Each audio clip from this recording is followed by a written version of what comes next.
Hello everyone, আসসালামু আলাইকুম। I am Taiba, welcome back. কি অবস্থা সবার, কেমন আছেন সবাই? আলহামদুলিল্লাহ, আমি আপনাদের সবার দয়ায় অনেক বেশি ভালো আছি। তো সেই দিন হচ্ছে যে আমার ইফতারির সময় হালিম খেতে ইচ্ছা করতেছিল, আর যেটা অনেক লেভেলের পরিমাণ হালিম খেতে ইচ্ছা করতেছিল। তো সে হচ্ছে যে অলরেডি বাইরে থেকে মানে যে ইফতারি মাখানোর জন্য সবকিছু কিনে নিয়ে আসছিল, বাট তখন হচ্ছে যে আমার হালিম খেতে ইচ্ছা করতেছিল। তারপর সে বাসায় এসে আবার গেছে, দেন সে আবার যায় অনেক খোঁজাখুঁজি করে সে একটা দোকান থেকে এই হালিমটা কিনে নিয়ে আসছে। আর এই হালিমটা হচ্ছে যে মানে টেস্টটা যদি বলি, মোটামুটি টেস্টটা ঠিক ছিল। আর মাংসটা মানে মাংসর পরিমাণ অনেক ছিল, বাট টেস্টটা মোটামুটি ছিল। টেস্টটা একটু ভালো হলে আরো মজা লাগতো। আমার কেন জানি মনে হয় যে এই দোকানের হালিম থেকে বাসায় যেটা রান্না করে আম্মু, সেই হালিমটা অনেক বেশি মজা হয়। বাট তাও তো দোকানের হালিম তো দোকানের হালিমই।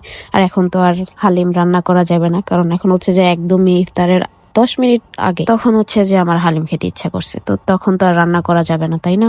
তো এই জন্য আর কি সে বাইরে থেকে কিনে নিয়ে আসছে, আর আমি হচ্ছে যে খাচ্ছিলাম। মানে যখন আর কি যে জিনিসটা আমার খাইতে ইচ্ছা করে সেটা যদি পাই, তাহলে আমার মনে হয় খায় একদম তৃপ্তি হয়ে যায়। সেদিকে হচ্ছে যে আমি মন ভরে খাচ্ছিলাম। তো সবাই ভালো থাকবেন, সুস্থ থাকবেন। আমার ভিডিওটা এই পর্যন্তই। ভিডিওটি ভালো লাগলে অবশ্যই লাইক, কমেন্ট, শেয়ার এবং আমার পেজটা ফলো করে দিবেন। আর যারা ইউটিউব থেকে দেখতেছেন তারা কিন্তু অবশ্যই আমার ইউটিউব চ্যানেলটি সাবস্ক্রাইব করে দিবেন। টাটা।